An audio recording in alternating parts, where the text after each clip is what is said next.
because he has to leave very quickly for a flight to Tunisia, and so I'll moderate the panel on his behalf. Okay, thank you.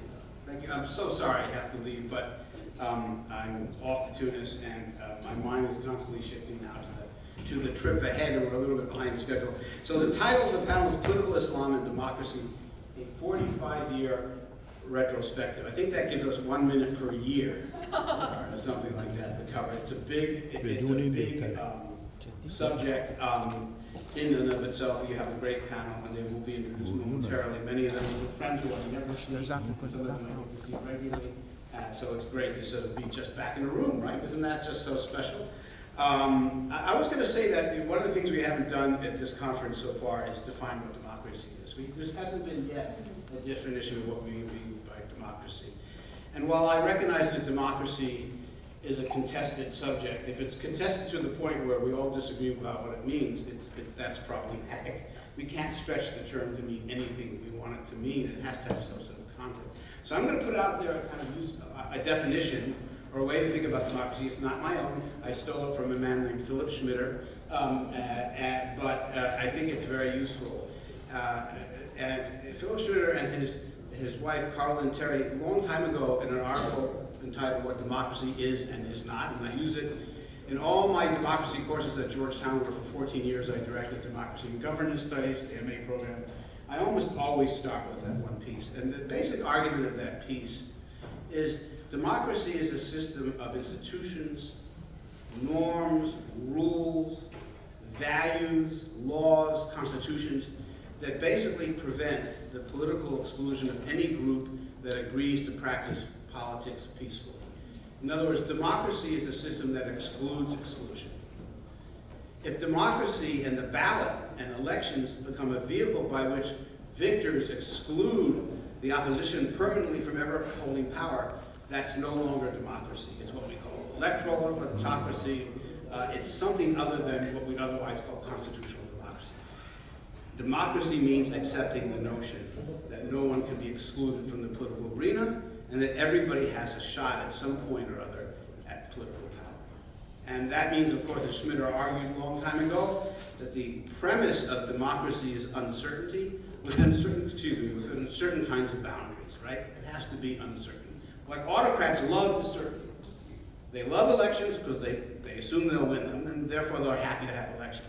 When we cross from a situation in which you have an election in which an elected leader uses his majority in the parliament and or his executive power or her executive powers to impose his or her will on the opposition as a sustained political reality, we're no longer in the zone of democracy, are we? So one can question whether, in fact, Erdogan's victory was a victory for democracy, because he's crossed into a zone whereby he sees democracy as a majoritarian political system in which he is going to impose his will, regardless of what the opposition says or does, right? So I think that's to me, I think, a good working definition. So I suppose if we're here, and I'll pose the question and scoot out of here, I'm sorry. That's great, I'm just going to run and hide. I suppose if we're thinking about the perennial, endless question of Islam and democracy, which a subject I think we've gone over many times, I think the fundamental question here is how and what ways does the question of Islam and democracy play into sustaining a political system in which excludes exclusion? I think that's a useful way. And beyond that, I'll just say, I'll wrap up here. And I published a piece a long time ago in which I said Islam is not the question and not the solution. And you may be familiar with it. It's part of the equation, but it's not the question, it's not the solution. The bigger question is, where does Islam, and particularly in the Middle East, fit in over struggles for identity? Identity struggles, which autocrats have instrumentalized, have used in ways that are designed to hold them in power. And how do you go from that sort of manipulation of identity struggles, which autocrats are quite adept at doing, and they always have in that sense constituencies? I think it's important to keep that in mind. How do you go from that sort of game, which is really a kind of mafioso game, how do we go from that kind of game to a democratic game in which you sort of rewrite the rules so you can't exclude via democracy? And the question would be, therefore, how do these sort of identity struggles which include but are not reduced to Islam or Islamism. How do those identity struggles fit in? So how about that for a topic? We can, I think, if you have a good 3 or 4 hours, I think we'd have that discussion. But thank you very much. I'm so sorry I can't hang around, but I got to get on that plane and I got to read this New Yorker piece as well. Thank you very much. I'm going to Tunis, yes. And I better come back from Tunis. That's fine.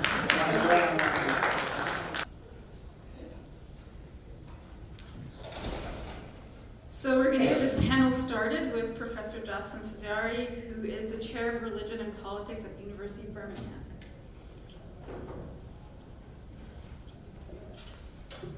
Good afternoon. My presentation will deal with a perspective on political Islam, distinguishing it from Islamism. To start, we have now, as it said in the title of this panel, more than 40 years of discussion on political Islam. The narrative, the main narrative, starts with Islamically based political movement or parties attacking or resisting a secular state. Since 2000, especially after the Arab Spring, there has been more murky lines since lots of these Islamic parties or movements went into the state without destroying it, actually. So what are we looking at? And then the second murky line is the fact that these movements are not only national, but have become global and transnational, when they were in the beginning historically, if we look back at pan-Islamism. So if I very bluntly summarize where we stand, the question is always about Islam. Is it compatible with democracy? And you have two sides. The one who use what I call the independent variable approach, looking at Islam in its texts, in its creeds, in the way that people carry Islam in their daily life, and how this influences their involvement with democracy or not. And the other one that I think is more dominant in my discipline of political science, which is to look at Islam as a proxy, not really influencing anything. It's more the social movement approach, like Islam is framing grievances, but Islam is really not such an important topic. And you may recall the debate around ISIS when ISIS peaked, I think it was 2014. And the big debate in the American academia with the media was, is ISIS Islamic? Right? And so you had exactly these two sides. Now it's really Islamic, it has to do with the Islamic tradition. And the other side, no, it has nothing to do with Islam. So my goal in the work I have done in the last decade has been to step away from that. And for that I try to distinguish political Islam as a broader phenomenon than Islamism. So let's start with a riddle. So this is a quotation. When the forces of infidelity attack the Iraqis, they will fight as they wished them to fight, and perhaps in a better way, and then their promises of faith and jihad, etc. And the jihad and struggle is to target the assembly of evil, treason, and corruption everywhere. So the question where would you put this quotation? And the one who have seen the PowerPoint, don't unveil the rest. But where does it stand? Is it the secular? Is it the political Islam? I mean, obviously, we would think this comes from some kind of Islamist in Iraq, right? It was Saddam. Yes, it's Saddam. Yes, that's Saddam. And this is political Islam. So the pushback, I always hear, oh, but this is instrumentalization. But you don't instrumentalize anything. You know, you instrumentalize something that may make sense for your community and your political community. And it doesn't matter if Saddam or Bourguiba before don't believe in Islam, that's not the problem. It's like the people saying, why do evangelicals vote for Trump while he's obviously not a poster child for piety? That's the kind of dead end where we cannot look not only at political Islam, but politicization of religion in different contexts. So what does it mean? So I will look at political Islam not as synonymous for Islamism, that I will reserve for Islamic movement or party, but I will look at it as a foundational political culture. And this foundational political culture was built with the nation state. And here it's important that the state is not only state policies, that's the kind of pushback I had with my first work on this political Islam. It's not state manipulating, it's building first and foremost a national community that is not a given. And so what does this mean exactly? It means that we have to step away from religion only as belief associated with a person. And here I am attacking a big ghost of our scholarship on religion that is associated with Western secularization, and we take a sampling of people that we interview with the assumption that what they say on their personal behaviors or attitude will tell us something about more systemic trends. It's important to do that, but it's not enough. That's what I'm going to try to argue with you, because people were not, that's also the kind of riddle we find, that people who are the more religious, actually, personally, are not automatically the one interested in religiously based political movement. So how do you explain that? What does this mean? It means because you have the level, personal level of investment in the religion, and you have the investment at the communal level. First and foremost, religion is not a personal affair, especially when we talk about monotheism. Religion creates a community. And anthropologists, historians, specialists of religion will tell you that before the modern politic, the communities that give sense to everybody when people say we is religion, including Christianity. This is going back to the basic, that I don't want to overwhelm you with that, but it means that religion is police, not the police law enforcement, the police as community in the Aristotelian sense.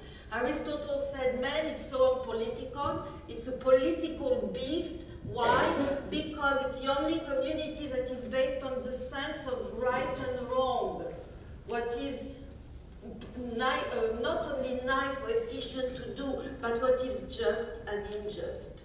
All other animal communities are not based on this sense. And the first community, Durkheim, founder of sociology, interestingly, all sociologists today never look at this part of Durkheim. Yeah, I know he's a white man, positivist, but he said something on religion that echoes with all anthropological element, which is the first institution giving social cohesion to a group is religion.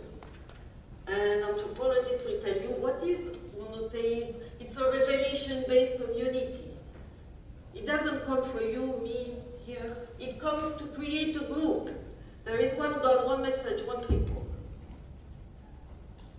And we have forgotten that because of our academic history, but also because of the evolution of religion in modern time. And Christianity, unlike what people think, had as much problem with the building of the nation state than Islam today or Judaism. Look at what's happening in Judaism in the nation state of Israel. Okay? So that's every religion, and I can say it pretty confidently. I look at Hinduism, I look at Buddhism, I look at Orthodoxy. You see the same tension emerging because the religion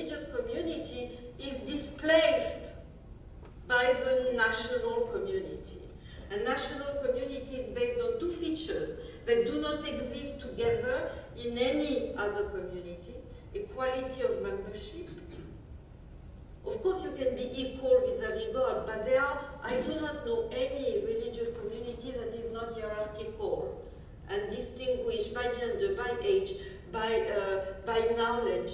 Every religious community, including Christianity.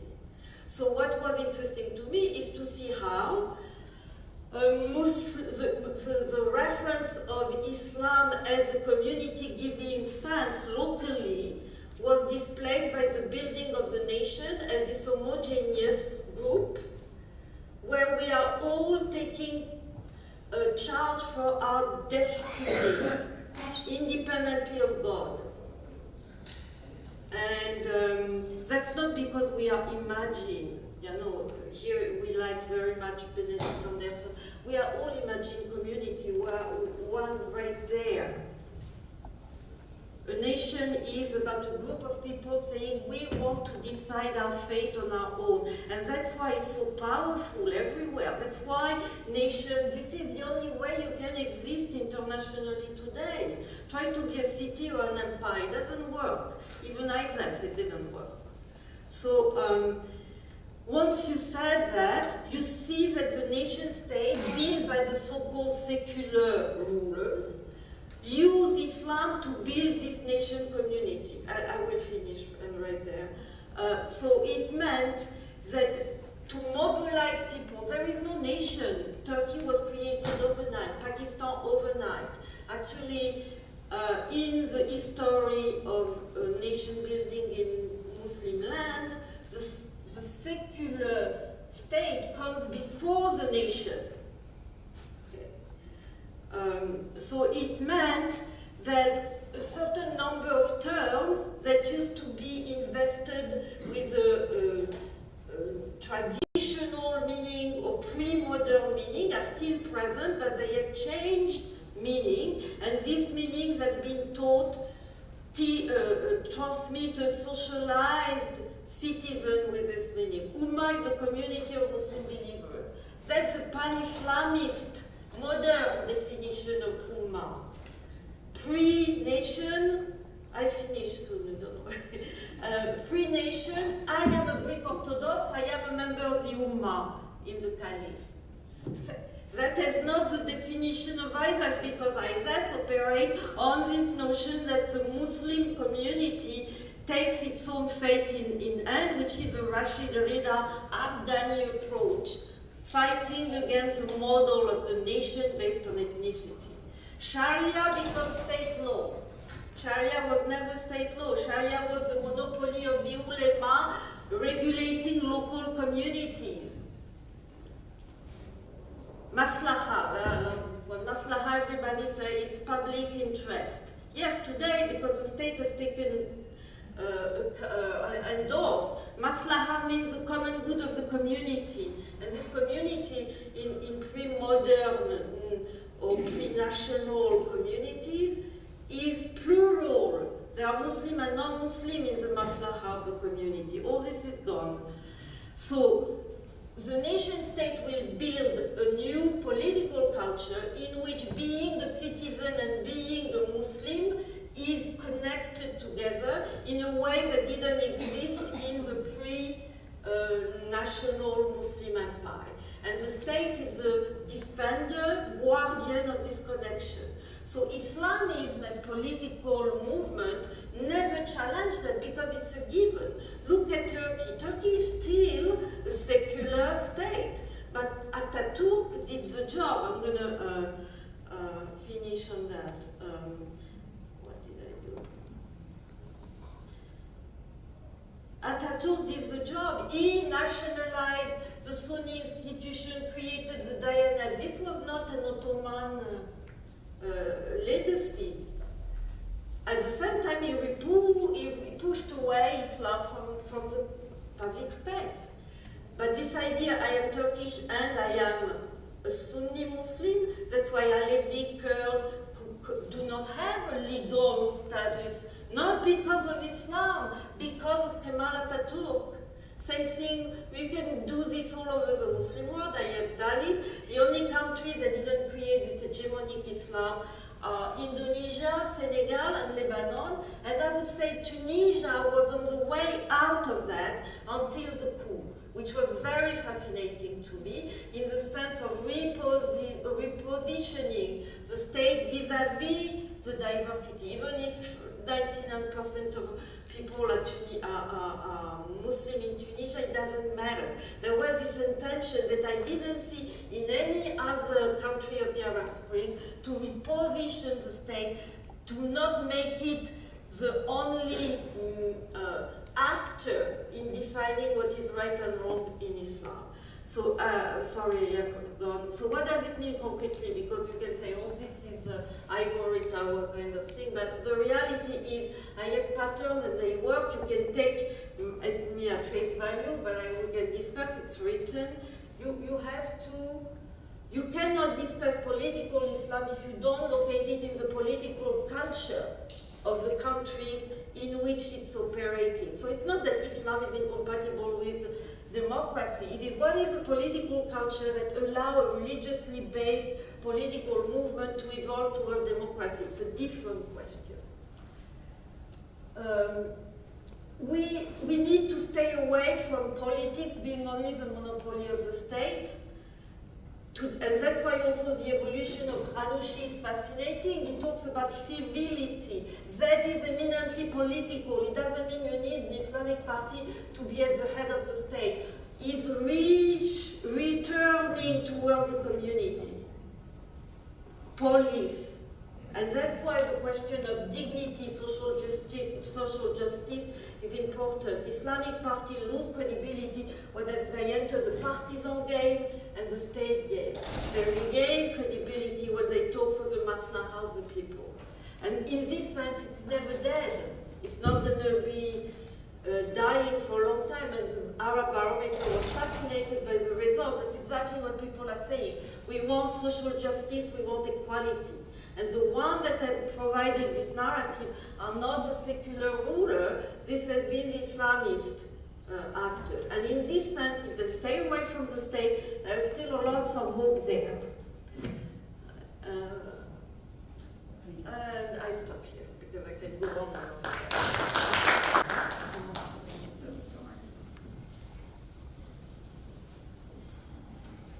Our next speaker is Dr. Monica Marks, who is Assistant Professor of Arab Crossroad Studies at NYU Abu Dhabi. And Monica, when you say in conclusion, 7 more minutes. What's that, sorry? When you say in conclusion, you can get 7. Okay. No, sorry. All right. Can everybody hear me okay? If I speak to you from here? All right, cool. I don't have a PowerPoint, so I'll just be lazy and relaxed. And Dandia, if you could just throw your hand up when I have, let's say 2 or 3 more minutes. Awesome, thanks. All right, so today I'm focusing on Ennahda's time in power, its brief time at or near the helm of government. I imagine everybody in this room knows what Ennahda is. Ennahda, whose name means the Renaissance in Arabic, is the main so-called Islamist party in Tunisia. And those of you who've talked to me about this topic before or who have read or listened to me talking about it know that I never call Ennahda an Islamist party without problematizing that word, just as I never call someone like Sisi in Egypt a secular autocrat. I'll get more into this as I go, but these words, secular and Islamist, often confuse a lot more than they clarify. Now, Ennahda, even though it's been institutionally separate from the Ikhwan, i.e. the Egyptian Muslim Brotherhood, since its birth in the early 1970s, it's often seen as the local franchise, like your local chain of the Ikhwani McDonald's, the local franchise of the Egyptian Muslim Brotherhood, but it's not. I want to start by separating some evidence-based versus non-evidence-based, some intelligent versus some unintelligent criticisms of Ennahda that you'll commonly hear, even still today. Then I'm going to talk about what Ennahda got right versus wrong, at the risk of sounding victim-blaming, because Ennahda very much is the victim right now, and I don't want to sound like that, but I do want to have an honest analytical discussion about what Ennahda got right versus wrong. And then lastly, some lessons to take from this entire experience. So let's get started. Evidence versus non-evidence-based criticisms of Ennahda.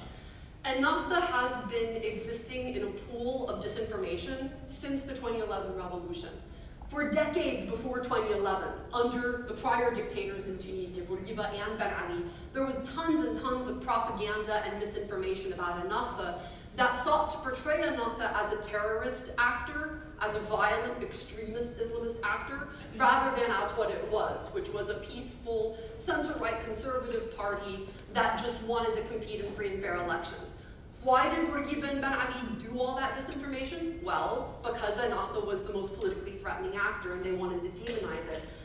So even today, you'll hear common criticisms of Ennahda from the Tunisian left and from a lot of civil society type people that we would all in this room interface with if we were working at an embassy in Tunisia or we were working with Tunisian civil society. You'll still hear from corners of this world, and in fact some of the most influential corners of this Tunisian world that interface most regularly with Western actors from the World Bank and IMF to the US Embassy and others, the following criticisms, which are not evidence-based.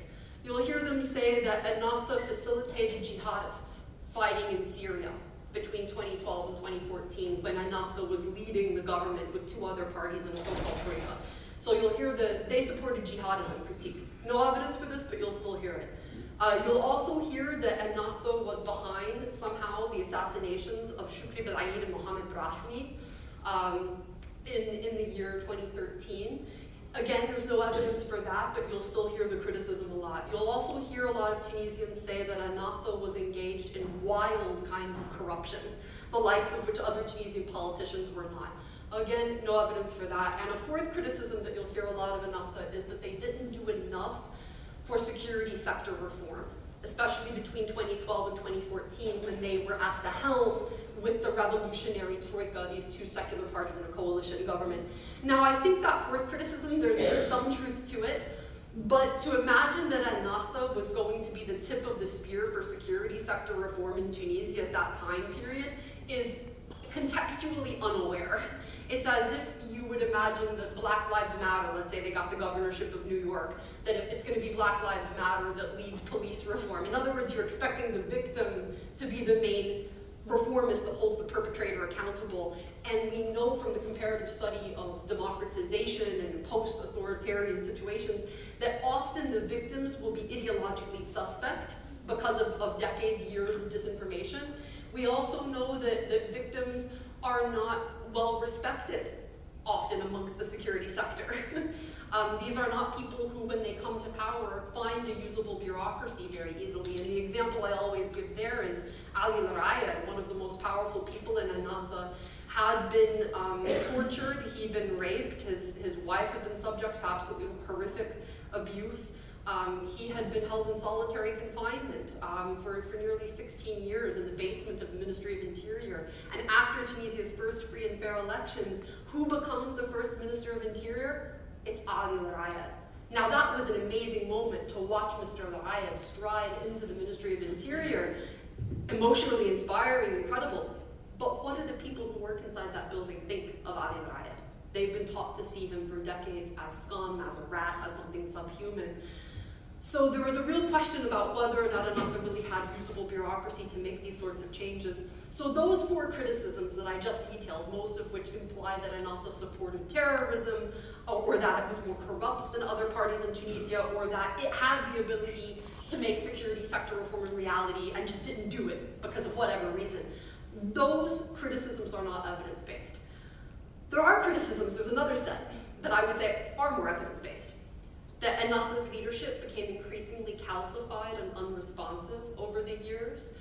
That Ghannouchi started to threaten internal democracy inside Ennahda in some ways, that it became less welcoming for young people and critical voices. I think that there is some evidence to those criticisms. But often it's the people who know Ennahda best who make them. It's people who were in Ennahda and defected, or who are still in Ennahda, that you'll hear those criticisms from. From people who don't know Ennahda, you'll often hear a lot of that disinformation that I discussed still, and it's still very politically potent. So what did Ennahda get right versus wrong? I think Ennahda got a lot of things right. In fact, Ennahda got so many things right that now a lot of scholars and cousin-like Islamists in the rest of the MENA region are looking at what happened in Tunisia and saying, well, if Ennahda gave away the whole house like this, and their leaders are still in prison again, possibly being tortured again after all of this, there's absolutely nothing that we can do right, so screw this. Yeah, I'm hearing a lot of that from the so-called Islamist right in the MENA region more broadly. But I don't think that Ennahda lost or that Tunisia's democracy got obliterated because Ennahda was not Islamist enough. And I do not think that Ennahda lost or that Tunisia's democracy got obliterated because it was too Islamist. In fact, Ennahda did a lot of right things and wrong things, neither one of which were really related to Islamism all that much. The right things Ennahda did. Ennahda had, at least until 2016, until its most recent party congress, Ennahda had much more internal democracy than any other political party in Tunisia. And that contrasts just wildly from, let's say, Turkey. Turkey was often held up as a model for Muslim Democrats, but if you look at the internal elections for Erdogan inside the ruling party, AKP, he never won with anything less than 96%. No political party in Turkey, AKP included, has been democratic. Ennahda has been quite a different world. Has Ennahda's internal democracy been perfect? Absolutely not. Like I said, especially since 2016, it's become more unresponsive and more calcified. But there was internal checks and balances inside Ennahda. There was real competition for who the next leader would be. At the 2016 Congress, it was not at all clear that Ghanouchi was going to win re-election as the next leader. So I think that was a bonus. That allowed Ennahda's leaders to make a lot of compromises whilst keeping most of the party on board. That was what my PhD was about at Oxford, an internal ethnography of Ennahda since the revolution. They really did some amazing things. 2 more minutes? Okay, great. They also made a lot of compromises, not just on the classically Islamist issues like Sharia and blasphemy that we've all heard about, but on more important political issues like lustration. They almost voted a lustration law in Tunisia that would have stopped the old regime people from contesting the second round of Tunisia's, the second free and fair elections in Tunisia in 2014, and not voted against that. Those were big wins that allowed the transition to be preserved. However, where Ennahda started to stumble more was in making this pivot between the giveaways and the compromises that it needed to do to help Tunisia's democracy survive in its first stage, let's say between 2011 and 2015 or 16, and pivoting towards making the kinds of reforms needed to help Tunisia's democracy survive in the second stage. So let's say since 2015, 2016. For example, throwing its full weight behind the creation of a judiciary, consolidating Tunisia's judicial branch, creating a Supreme Court. Ennahda didn't do that. Ennahda didn't focus enough on an economic reform program. They lost sight of their vision for Tunisia, and to a lot of average Tunisians, it started to look more like Sheikh Rashid, like Ghanouchi, wanted to simply maintain his seat, and the other leaders wanted to maintain their seat without providing a mobilizing vision. So just a couple lessons, I'll just name these without describing them to take away. Islamism in Tunisia does not equal Ennahda. I think we should all be very careful before we call Ennahda an Islamist party. Nobody should be calling CSID secular. CSID is way more Islamist in rhetoric and policy than Ennahda. And if you look at polling in Tunisia shows that more Tunisians than ever, including young people, are now supporting quote-unquote political Islam in terms of policy. CSID is much more Islamist in terms of rhetoric and policy. So don't conflate these things necessarily. Whenever you hear the words Islamist, secularist, etc. in Tunisia, be very, very critical. Secondly, propaganda dies hard. Ennahda dealt with decades of propaganda, and it's coming back to haunt them. I think Ennahda lost not because of Islamism, because it was too much or too little Islamist, but because it was the most visible figurehead and the most convenient whipping boy when things went south in Tunisia, economically and otherwise. Reforming the judiciary is very important. Not having a consolidated judiciary branch really mattered. And the fact that Ennahda ruled during the period where you had the most jihadist attacks, that was very unfortunate. When people feel afraid but for their security, like when there's jihadist attacks, they'll often vote for very anti-democratic despotism, and you need a judiciary to counteract that, and there wasn't one in Tunisia, so you had a lot of security sector draconianism that only continued until today. And then just lastly, I'll say we need to move beyond the Islamist secularist framework to understand what's happening in Tunisia and the region more broadly. From 2011 to 2014, when there really were some amazing transitional windows that we could have taken advantage of, almost all of my time talking to US or EU decision makers was eaten up by their obsession with Islamism. What does Ennahda really want? What is Ennahda's real agenda? This whole obsession with the Islamist secular debate shaped a huge amount of the coverage and a huge amount of the intellectual bandwidth here in DC and beyond. We weren't thinking enough about corruption. We weren't thinking enough about the economy. We weren't thinking enough about creating a strong judicial sector. Thanks. Thank you so much, Monica.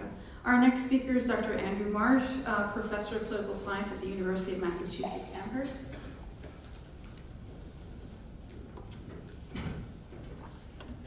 All right, thank you, Dahlia. Thank you, everyone. Nice to see everyone again after a few years. The title of this panel is Political Islam, a 45-Year Retrospective. And historically speaking, one of the most remarkable events in the past 45 years of the history of political Islam is this turn to quote-unquote Muslim democracy. As Monica said, this is something that was talked about in the early years of the AKP in Turkey in the early 2000s, when AKP was a democratizing force as opposed to a ruling power. But of course, we see that this is one of the most significant events during the 10-year Tunisian democratic interlude, when in 2016 Ennahda declared itself formally to have quote-unquote left political Islam and entered into something called Muslim democracy. As I mentioned a second ago, many intellectuals within the sphere of the AKP in the early 2000s referred to themselves in this way. We are not Islamists, we are Muslim Democrats. Other scholars and commentators have applied this moniker or this label to other parties and movements in places like Pakistan, Indonesia, Bangladesh, possibly Morocco, and Jordan. And so there's a question here, a very simple question. If Muslim democracy is a term, what is it a turn from and what is it a turn to? Now there's two very, very obvious ways of asking this question or forms of analysis. The first is to ask, what is this in terms of a political structural analysis? What does it mean for parties and movements and actors to identify themselves in this way or to act in a particular kind of way? What is Muslim democracy as an empirical, on the ground kind of description of political behavior? And the other is to ask what it means from an ideological, doctrinal, or meaning-based standpoint. So very quickly, in terms of a kind of political structural analysis, I think we're going to want to distinguish between movements, actors, groups, thinkers that are either calling themselves Muslim Democrats or others are calling them Muslim Democrats in semi-authoritarian, semi-democratic regimes like Morocco, Jordan, and again perhaps Turkey in the early 2000s, when you see a transition away from military rule, a judiciary that is hostile to democracy, so on and so forth. Distinguish that from action within fully democratic regimes. And here Tunisia, possibly Pakistan, but Tunisia may be the only case in which you have a political movement referring to itself as Muslim Democrats that is able to operate in a democratic context. So what should we think about this sort of turn from within that standpoint? One way of looking at this, most obviously, is that it's simply a kind of rebranding. It's simply a way of saying, think about us in a particular way as opposed to another kind of way for the purposes of electoral competition, for the purposes of, as Monica said, the relationship with influential actors outside of the country or outside of the region. But it can also be understood in sort of political science terms as a kind of signaling or a commitment to device to other parties. So it is part of a way of signaling your commitment to the kind of political system that you're constructing democratically, and that you're not holding behind some kind of aspiration to hegemony or to controlling the entire political system. It signals a kind of move from a counter-regime politics, potentially revolutionary, even if it's peaceful, even if it's purely political, to an internal regime politics. It's sort of saying political Islam, with apologies to Jocelyn, political Islam as a kind of set of parties or political movements that sees itself as fundamentally opposed to the existing regime, even if it's not violent, even if it's not trying to overturn it through armed force, to a kind of political movement that sees itself as internal to a regime or a constitutional order. All of that is fairly clear. I think all of that is very much consistent with what Monica was saying, which is that don't really see Ennahda as an Islamist party in any significant way. It doesn't explain their coalition practices. It doesn't explain necessarily their policies, the kinds of things they do when they're in power. It doesn't even necessarily explain the way they campaign for power during elections. All right, so that is all fairly sort of straightforward, but what does it mean if you're interested in political Islam, again, over this 45 or perhaps 70, 90-year period as political Islam or Islamism as a distinct kind of political ideology, political ontology, political vision about the world? And so again, I want to pose the question, what is Muslim democracy a turn from? And here, just very schematically, I do want to identify the idea that traditionally Islamism is an ideological movement that is characterized by the possession of a grand idea. It is impossible to understand the political movements of Islamist parties, the intellectuals, the doctrinal formation, the socialization, the kinds of things that were being written and being read, without acknowledging that there is this grand aspiration to an alternative, an ideological, intellectual, moral, spiritual, epistemological alternative to secularism, nationalism, and to authoritarianism. So it first has to be acknowledged that Islamism makes no sense unless you acknowledge historically the ideological aspiration and ambition that it represented. But secondly, and I want to be a little bit more precise here, what I believe that Islamism was characterized by, both in its anti-democratic and in its pro-democratic forms, is something that I call the sovereigntist imaginary. So we all know that traditionally thinkers like Maududi or Sayyid Qutb identify the core idea of Islam as a commitment to divine sovereignty. But as we see it turn towards democratic Islamism, particularly in the writings of Sheikh Rashid, you see also this emphasis on the concept of sovereignty. God is sovereign, but so is the people. The people is also sovereign. Now, the important thing here is that this is not only an anti-democratic move. It's not only to say the military is not sovereign, the king is not sovereign, Bin Ali is not sovereign, the people is sovereign. But it's also a move that emphasizes, when you read it carefully and when you take it seriously, that a particular kind of people is sovereign. Why can both God and the people be sovereign?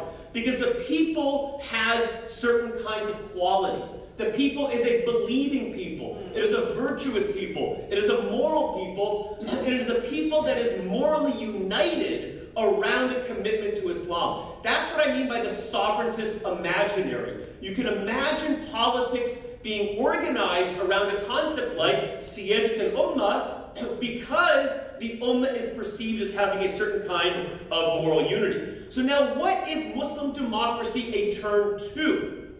So if it's a turn away from those things, it's a little bit less clear what it's a turn to. It's not about Islamist rule over the state. It's not about imposing Sharia. It's not about single-party rule or domination. But what I think when you read carefully certain kinds of statements, particularly by somebody like Sheikh Rashid, about what is the meaning of our understanding of the 2014 Constitution, why do we accept what is more or less a secular democratic order? You have a number of certain kinds of very relatively deep considerations about the question of freedom. So, I should also mention, should also sort of pitch here that there's a volume coming out later at the end of the summer by Sheikh Rashid and myself called On Muslim Democracy, which is a collection of 10 of his, I think, most important essays, and then a series of dialogues between him and myself attempting to identify what is this turn to Muslim democracy. So a lot of what I'm saying here is drawing from that. And so what I argue is that an important thing is a historical reckoning with the concept of freedom. And not just the positive concept of freedom that you see in traditional Islamism. Freedom is Islam. Freedom is the Sharia. Freedom is being governed by God's law. It is that, but there's also a historical reckoning with ordinary negative freedom. Freedom from coercion, freedom of choice, freedom to affirm this or affirm that, and the conception of political freedoms, to organize politically, to be independent from the state, to have organizations of civil society. Second, there is an acceptance of actually existing political pluralism, not an ideal political pluralism. That is, well, of course we have the people of the book. Of course we have people that we recognize as non-Muslims. There's a recognition of actually existing pluralism. There are Bourguibists. There are communists. There are the trade unionists. There are the people that hate us. They are part of the political community, not some ideal conception of what Islam or the Ummah recognizes as reasonable pluralism. Third, there's an understanding that politics is a kind of negotiated contract around shared worldly goods. It is not about the application of an ethical order that precedes politics and is derived from revelation. And then finally, the grand kind of legitimating discourse around this is a move from kind of theological concepts like the sovereignty of God or the people, the Ummah as God's Khalifa on earth. And there's this increasing emphasis to the foundational, exemplary force of the Prophet's covenant of Medina, the Sahifat al-Medina. This is the single most consistent claim, that the Prophet formed a political community in Medina that was pluralistic. It was not based on everybody being Muslim. It was a political contract that granted citizenship without regard to theological or creedal agreement. And if that was good enough for the Prophet, it's good enough for us. All right, so just to conclude for real, what is this all a turn to? So what is, in a grand kind of 45-year retrospective, how should we understand the ideological significance of the idea of Muslim democracy? And I want to give two simple ideas. One, it is post-sovereigntist. It is not obsessed with the conception of sovereignty, neither God's nor the people's. And that is a major turn because throughout the 20th century, the central concept was sovereignty. God's and the people's, the ummahs, and how to reconcile them. The turn to Muslim democracy does not begin with this question, who's sovereign? Where is sovereignty located, and what follows from that? But, unlike a lot of the popular discourse, it's not just about these cliches like moderation, or not being anti-democratic, or authoritarian, or something like that. There still is a distinct vision of politics. It begins with the fact of politics as a core fact of political life, in which politics is characterized by conflict, disagreement, but also the most important goods of the world: stability, security, maslaha, economic stability, freedom, all kinds of things. And so the idea is that the world does not begin with revelation, and then we apply that to politics. We are always found in this kind of political moment, but it does not mean that there is a commitment to giving up ideological or religious goals. And so my argument is that Muslim democracy represents post-sovereigntist, agonistic political Islam. It leaves aside this ideological obsession with sovereignty. It accepts democracy on realistic grounds, on realpolitik grounds, but it sees politics as nonetheless a space not where you necessarily give up all of your ideological objectives because you have to be moderate or you have to be secular, but sees politics as the place to pursue them rather than some kind of pre-political ideological commitment. So now we're in this place where we have this idea, but where does it exist in practice? Okay, perhaps still in Turkey, perhaps that's a way of understanding Erdogan for all of his authoritarian tendencies. But with the destruction of democracy in Tunisia, I think we are forced to ask this question: is there a future for this aspiration of Muslim democracy, or again, like Monica was saying, is the death of democracy in Egypt, Tunisia, Syria, other places a sign to, as Monica called them, right Islamists, to completely go back to the drawing board and say, well, what is it exactly that we see as the foundational, orienting, ideological commitment of politics? Thank you. Our next speaker is Professor Dina Abdul-Qadir. Dina is Associate Professor of Political Science at the University of Massachusetts Lowell and Director of Peace and Conflict Studies.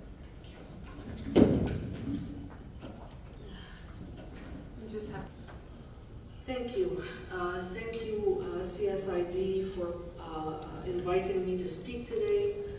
I have known Dr. Radwan since 2003. I remember that the first mission with CSID was in Khartoum, Sudan, and upon arrival, we were shocked to know that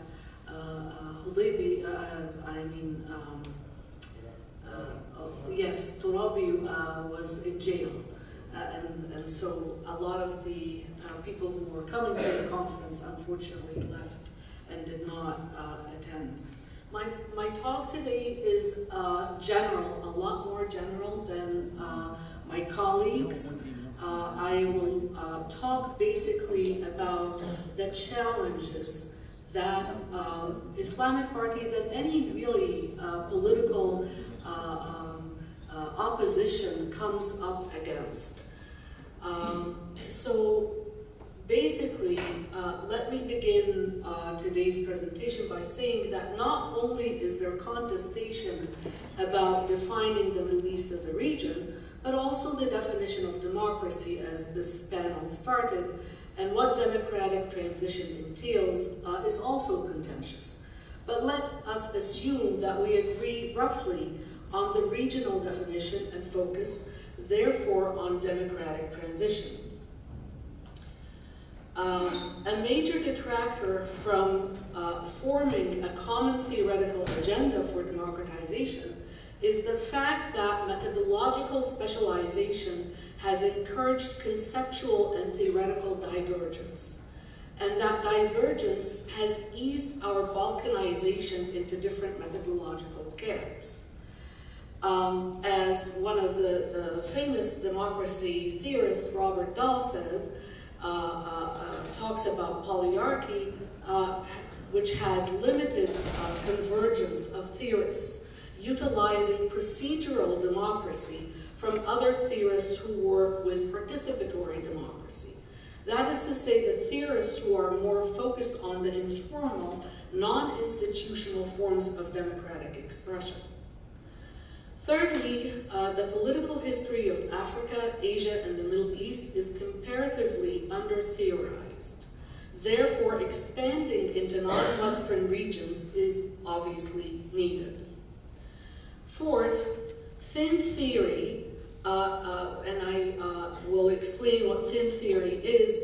It is basically data that is quantifiable in order to generalize the findings. At the expense of specificity and relevance. Does not capture that, for example, in Egypt and other Arab countries, social movements have very limited resources and weak formal organizations. which brings us to another issue with comparative democratization, and that is the analysis of informal networks and innovative repertoires to mobilize that are not accounted for. An example of that is post the Egyptian Revolution. The April 6th movement was invited to MIT to talk about how they organized. And they basically, the members said that they pretended to call on their cell phones when they're in public transportation, whether they're in taxi cabs or the metro. They picked up their phone, not having anybody else on the other side, and said, you know, we're meeting in downtown Egypt on such and such a date at such and such an hour. No, there are no studies that take recognition of this informal way of organizing. And this is one of the theoretical problems. Given that social movements and civil society organizations are oppressed and restricted with varying degrees in the region, and that they lack major political openings, it is particularly interesting to observe and analyze how those societies operate through those restricted spaces to aspire and demonstrate for political rights. I'm in total disagreement with cultural exceptionalism as an explanation of social mobilization in the Arab Spring in general, or in the Muslim world more broadly. That is to say, I take context as a central factor in understanding how informal networks in the Middle East and North Africa operate and how actors among them calculate their actions. The implication that Japan and the Middle East and North Africa may share comparable forms of local networking does not mean that there is an essential East-West divide on this or other matters. Rather, it is an understanding that the West may not be as rational and instrumentalist as many have imagined it to be. Second, theoretically, most modeling in comparative politics and political science as a whole is built on the global north, and therefore southern regions become the outliers in what is assumed to be the norm politically. What comparative democratization needs is the realization that regional cases also could contribute to the classical questions of social mobilization and democratic transition. That is to say, the Global South also needs to theoretically be included in our studies of all things political. Contemporary politics are full of examples that currently prove that the universality of certain political concepts is challenged every day. It is time then to be inclusive of those experiences to enrich our thin theories and recognize that comparative politics or democratic transition theories are not unilaterally defined. Third and last, it is important to note that categories like nation, class, and even Islam, like my colleague Jocelyn said, are inherently problematic and should always be contextualized. Generalization then, or grand theory, becomes hazardous in capturing highly contested definitions such as Islam, democracy, modernity, etc. Specialists of the Middle East region are facing what I call a paradigmatic and methodological crisis. Transition theories and post-transition theories have a striking incapacity to theorize the role of local cultures, historical contexts, and national interest groups. So this is a set of problems. A second set of problems is what I call the national level obstacles. And the first that I'm going to address here is the military's role in democratic transition. The military is one of the oldest and strongest institutions in the political arena, yet it is forgotten in many ways as the pivotal cause for change from above by most of the literature, especially in democratic transition literature. Explaining the variation in the responses of militaries to the outbreak of protest, therefore, is vital to understanding the overall course of the Arab uprisings. It is also important to note that with the little attention paid to the institution, and the fact that the institution itself burrowed with different degrees in the Arab world, it also became highly secretive to the detriment of researchers trying to gain accurate information about the military. As an institution, the military in Egypt has exhibited power and economic existentialism. The military as a political player is also involved in regional politics as well as politics with the United States. So we talk about power, and as observed in a lot of the literature about the Egyptian revolution, the army's hold on power is so relentless that even Mubarak had to establish a strong police force in his attempt to hand over power to his civilian son, Gamal Mubarak. Although Mubarak was part of the military, but his attempt to switch power to a civilian candidate existentially threatened the military's power, and therefore the Supreme Council of the Armed Forces, SCAF, assumed control over the country on February 10th, and the next day persuaded the reluctant Mubarak to resign. Economically speaking, the second sort of linchpin or causal factor that affects existential conflict and the result that to the Egyptian military are economic interests. The military's economic involvement is so entrenched that no political force that could stop them. There is no political force that could stop them. Since 2011, the armed forces have increasingly taken on the biggest infrastructure projects, as is evident just this past week with the removal of holy burial sites and spaces to build more bridges and infrastructure. Another factor on the domestic level is, and I'm sorry for the mistake, it's antagonistic secularism. Although Western liberalism is partially built on the acceptance and respect of others, the observance of pluralism and the protection of both, liberalism in Egypt pre and post the 2011 revolution, and I would say this is very generalizable, whether we talk about Tunisia or Turkey, for example, they antagonistically reject and refuse to coexist with what it views as its main rival, Islamically oriented politics and parties.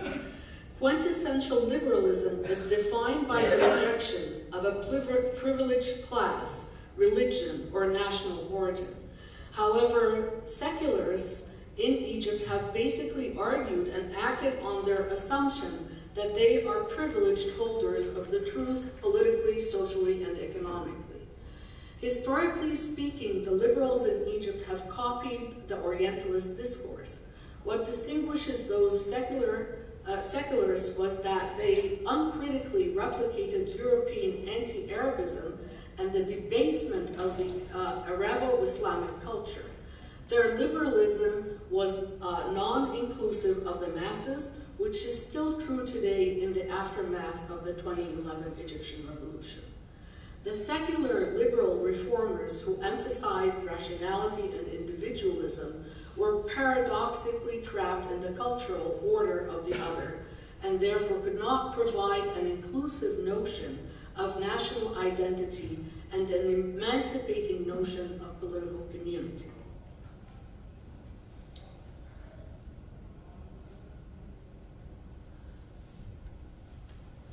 The last of the problems and issues here is the entanglement of domestic and international obstacles, specifically U.S.-Egyptian military relations.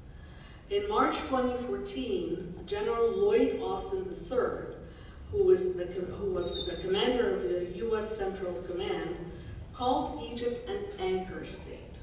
In other words, Egypt is too important to let go, no matter what happens inside it. The best proof of this statement is in the numbers. In 2012, more than 2,000 US military aircraft flew in Egyptian airspace. Up to 45 US Fifth Fleet naval ships passed through the Suez Canal annually. Cutting aid would push Egypt into the hands of anti-Western groups, and neither the United States nor the State of Israel can afford that. This is what he said. When the revolution took place, the United States was hesitant to withdraw support from Mubarak, and although the crackdown on the revolutionaries was brutal, bloody, and internationally televised, it took the United States and Europe a while before they timidly supported the revolutionaries. It was out of international embarrassment and not due to realpolitik calculations that the United States succumbed to the interests of a whole nation. Arms sales and financial aid still continue today without interference, although it is no secret that the regime has caused an unsurpassed amount of bloodshed and incredible human rights violations. In hindsight, the United States' position never changed, because although the Arab world received a disproportionate amount of US funding to promote democracy, it received virtually no support to enhance civilian control of the militaries. The one study of Arab civil-military relations, financed before the Arab Spring by the United States Agency for International Development, noted that politically important role of Arab militaries and their absorption of record shares of public budgets, but it questioned, quote, and this is really important because it ties in with a lot of what has been said in other panels, the rightness of many countries in the region for major programs in civil-military relations. Okay. This is very similar to colonial policies justifying occupation because the indigenous peoples were not ready to rule themselves. So first, the military in Egypt, as in many Middle Eastern countries, has total control of power, power sharing by civilian institutions, or a balance of power between the military and civilian institutions is unheard of. This balance has come about in other transitions, especially in Latin America, through the United States interference. The United States Department of Defense Center for Civil-Military Relations has played a vital role in raising political consciousness and providing necessary information for effective civilian control of the armed forces. Second, the military is highly suspicious of civilian involvement in the economy, and their expertise does not go beyond domestic production and sales of goods and services. However, what is needed for an economy to survive is to be able to navigate basically a global economy.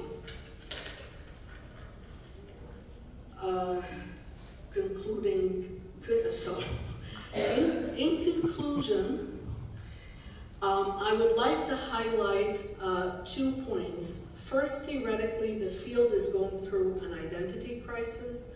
Whether we talk about comparative politics as well as comparative democratization, it is being forcefully pigeonholed to build grand theory, which by definition is opposed to cultural and historical contexts and nuances. Secondly, also analysts are not linking the domestic level of analysis to the international level of analysis. Thirdly, there is a negligible amount of literature on the agency of political actors in the Arab Spring, which is linked to a bias in the literature, namely the divide between what is rational versus irrational, secular versus religious. Second, the arguments used by the secularists in the 20s and the 30s have not changed a bit. The Egyptian liberals hold that in a culturally backward society, the masses do not have the capacity to make meaningful choices. So it is very dangerous to obliterate one side of the population, especially the majority, from political participation and discourse. Social movement theories indicate that change can occur from above or from below. If one does a comparative study of the region, Egypt in particular, historically has been resistant to change from above. Whether one takes Qasim Amin, Huda Sha'rawi as feminist, or Nasserism as a National Socialist experiment, neither feminism from above nor socialist Nasserism gained traction as ideas that mobilized the masses. In examining the history of the Muslim Brotherhood as a social movement, they, on the other hand, gained traction as a movement, and their ideas were popularized because they addressed the real needs of the people: free healthcare, free education, free transportation, etc. The underscoring of social justice lies at the heart of this great divide, because as my presentation has illustrated, the divide between the elite interest groups and the masses is complex. This divide is also based on the kind of education they received. So the power vacuums, coming back to the United States, power vacuums and destabilization are dangerous weapons, as we have known in terms of our foreign policy through the examples of recently Afghanistan and Iraq. But to put it, all those factors basically the three levels of analysis that I've been discussing, the theoretical, the domestic, national, and the international factors, all have to click in the right direction. They are like cogs of a machine. If they are not all aligned right, democratic transition becomes an impossible goal. And if we compare that to the United States or Great Britain, when they were seeking to democratize their societies, this laundry list of challenges was not totally 100% there. Right? So for any society to democratize today in the developing world as well as the MENA region, it is very difficult goal to attain. Thank you.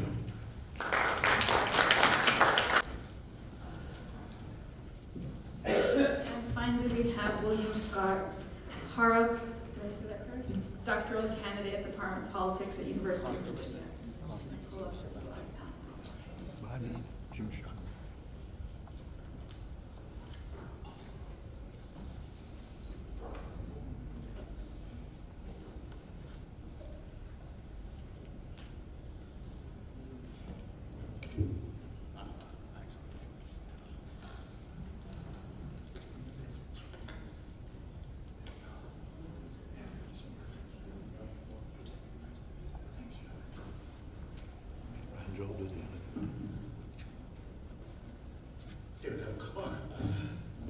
It's a pleasure and honor for me to be here. I need to start with a couple of things, prefaces, and then I'll explain what I'm doing. I gather that the description of what I'm doing didn't even make it to the program. The short version of it is I'm going to be, the title of my talk, which you saw in some versions of it, is Tunisia Still Survives. I'll explain where that came from. But it's my Jeffersonian prism on Tunisia's struggle for democracy. I'll explain where that came from in just a moment. But let's see, make sure I'm getting this right. Okay, that first image is of my mentor, who many of you knew, Professor Ruhi Ramzani, who taught at the University of Virginia since the early 1950s. He himself had fled from, he had been targeted for death by the Tudeh party in Iran when he fled, and he was one of those people who found great satisfaction and joy teaching at Mr. Jefferson's University, a place that he dedicated several of his books, his great books on Iranian foreign policy. He did 2 books on Jefferson and struggles for freedom around the world as well, but he was very proud of serving at Mr. Jefferson's University. Okay, this next image, which is a little bit dim. Are you hearing me okay? Okay. Okay, good. That's an image of me doing a little lighthearted here. It's the end of a long day, so I thought we just added these slides in here a moment ago. So I'm adjusting on the fly here, and I promise I'll keep it to 12 minutes. This was Jefferson's birthday. I'd just been up there to see Jason Rezaian, the Washington Post correspondent who had suffered terribly in prison in Iran under the most bizarre set of charges. He was one of my favorite correspondents from Iran, doing essentially many of the same things that I've been doing, trying to help both countries understand each other and find bridges between the two countries. And to the radicals over there, that was not real popular, and he was in prison terribly for it. When he was in prison in Iran, as he revealed to his audience at Monticello back on Jefferson's birthday, his wife, who had been released previously, she managed to get him some books, and he's reading a book, I kid you not, on Jefferson and religious freedom from Evin prison. So there's a book idea for you. We could call it Meeting Jefferson in Tehran. I don't think that would go real well on the bestseller list. Not the same thing as Lolita, but it was a marvelous talk, and it was also very moving, and he did suffer terribly, and one of my great people that I admire. Now, about me, on the way back down, as I often do, I stop and visit with Mr. Jefferson's statue at the bottom of Monticello, and I was explaining to him that I'm finally getting back to finishing a thesis I started a long time ago, built around Jefferson's first sentence in the Declaration of Independence. A decent respect to the opinions of mankind. In many ways, that's what this conference is about today. Tunisians, people in the Arab world, are saying, what do we need to do to get the United States to pay attention to our struggles for freedom? Well, it's you have a decent respect to the opinions of mankind, particularly the opinions of humankind here in the United States, and that's a struggle that Jefferson would very much recognize. Mr. Jefferson wasn't real impressed. I was excited that I was bringing it to a conclusion. He didn't say anything. But then it was kind of, you see the glum look on his face. But then we moved on to the subject where I said I was really impressed to discover that when he and John Adams, Jefferson was the primary author of the Declaration of Independence, John Adams, the secondary author. They had great correspondence even after years of political rivalry, which is an interesting model there for rivalries in the Arab Spring. But Jefferson and Adams had a magnificent correspondence, which did include lots of discussions in the last 15 years of their lives about revolutions that they witnessed around the world. I'll have a few things to say about that in a moment. Anyway, I told Jefferson the story that Mr. Adams, when he died, they both died on the same day, 50 years after the signing of the Declaration of Independence. I kid you not, I'm not making that up. It actually happened. They both consciously waited for the 4th, 1826. Jefferson actually died first. Adams didn't know that. When Adams died, the wording goes, and it's apparently from a fairly reliable source, his last comments were Jefferson still survives. When Jefferson heard that, he laughed. He says, aha, see, he was wrong again. But then I got to telling him, I'm using that metaphor as a way that I'm planning on doing a book. I'm planning on doing a book on Jefferson and Revolution then, Jefferson and Revolution now. And in all my teachings of the Arab Spring, and I'll talk about this in a moment, I spent a lot of time talking about Jeffersonian observations on where these revolutions came from, where they were going, what the problems that they had. But then I told him, I said, it's been really discouraging lately. I haven't taught the course since 2017. We had COVID, a series of other things. The revolutions had petered out, and then I told him about my great despair over what's happened in Tunisia just in the past 2 years and the past few months. And that was hard to take, and I thoroughly depressed myself. And then I heard a whispered voice behind my ear, Tunisia still survives. And that was, and I laughed. Then it was my turn to laugh. And then it was my turn to cry. Because I'm aware of Jefferson's words and observations on that. And let's dig into that a little bit. First of all, before I get in, what I'm going to be doing is I'll give a series of observations. I can spend a lot of time talking about Tunisia, but let's do the Jefferson prison. That's something you I'll bring to the conference here. And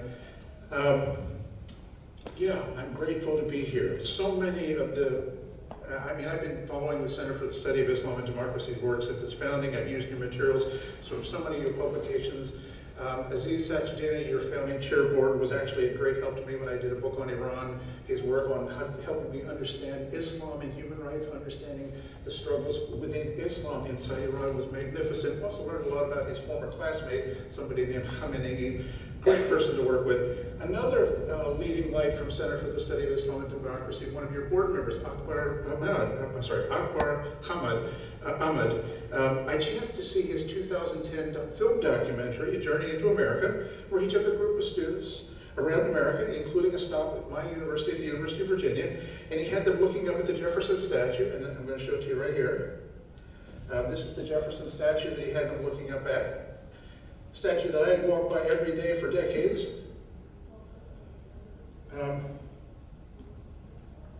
And he had the students looking up at it, and he saw the names of God on that. Well, this is just one of the themes that's on the side of that statue. And as you can, I think you can make that out there. It says religious freedom, 1786, God, and then the names of God in different faiths: God, Jehovah, Brahma, Atma, Ra, Allah, Zeus. And Professor Ahmad didn't quite have the story right as to, he didn't know anything about the sculptor who did that. But anyway, I was dumbfounded when I saw that. And I started asking everybody I knew. I asked Professor Ramzani, Larry Savage, I said, does anybody know why the names of God are on the side of the Jefferson statue? And that's one of those things where another reason why I'm grateful for this center and for scholars associated with this, that he brought that to my attention, and then I had done a series of articles on this sculptor, Moses Ezekiel, and his work as a Jewish sculptor, and for many Jewish people in America, that statement of religious freedom was one of the key reasons. Jefferson, when he died, wanted to be remembered for three great contributions: not being president, not being Secretary of State, but for authoring that Virginia Statute on religious freedom, for authoring the American Declaration of Independence, and then thirdly, founding the University of Virginia. For him, for the struggle for democracy to survive, you had to have an educated citizenry, and that was why all three of these things went together. I don't really have time to talk about this, but I have also had the misfortune to be around UVA during some of its darkest moments. Some of you may remember what this is all about. Again, that statue, which had the names of God on the side of it, celebrating among the themes on that statue of religious freedom, you had the neo-Nazis. I had just finished teaching one of my Arab Spring courses in the summer. I had a group of 20 students, including 12 of them from China. Talk about an amazing course, teaching a course on the Arab Spring to course kids from China who can't even talk to each other because they're a bit afraid of each other. It was an amazing experience. But the day after that course ended, this happened. You had the neo-Nazis marching on UVA, and as they came, they were aiming at the Jefferson statue. That's where they went to. And they were screaming, "Jews will not replace us. You will not replace us," having no idea that the man who did the sculpture was a Jewish young man. That led to this incredible confrontation at the base, which I was there that night, and there's a group of 10 students, there wasn't many students around then, a group of students, something later called Black Lives Matter, somewhat like that, and they were extremely exposed and in danger. There was one university administrator there who got speared coming to their aid. Thankfully, it didn't break out into violence, but that was an extremely dangerous. Think about the irony of this. This is happening underneath the Jefferson statue. Again, don't have more time to go into this, but one of the things that happened just a few days later, that same student group, in their trauma, and they suffered, and some of the girls were really hurt, broken bones, concussions, they put together a list of demands, and their first demand was, in the original draft, was to tear the statue down. They too had no idea what was on that statue. What was interesting is that one of my students from a previous semester, a young lady from Jordan, brilliant young lady, thank you, she put together the observation that, before we tear it down, maybe we might want to study what's on it. And I know I went off in this direction instead of the other direction that I was going to go to, but what I can tell you, at least as a broad outline, I'm doing a book on the subject, but there's a series of what's interesting about Jefferson. Love him or leave him, for all his faults, he, in many ways, in that Declaration of Independence, set forth a series of ideals, a statement of who we aspired to be. Not necessarily who we were, but those we're still wrestling and still struggling with that.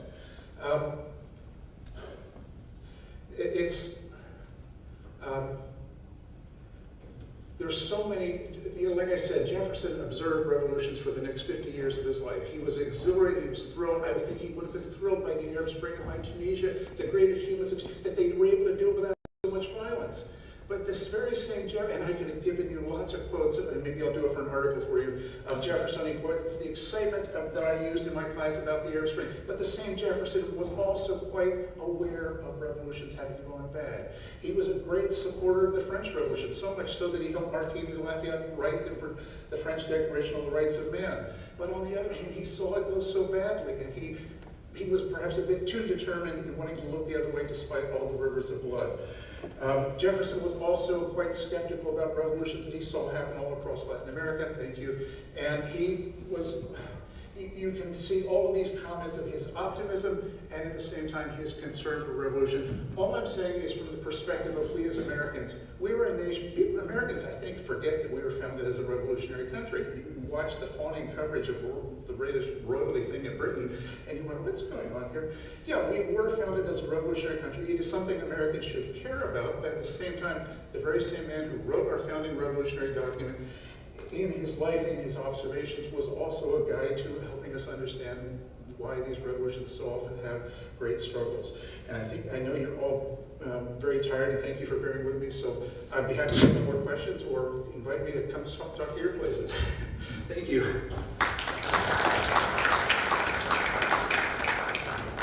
Thank you so much. I know we're really over time because we started this panel late. If there are any questions, we'll take them right now. Otherwise, we'll move right into the next panel.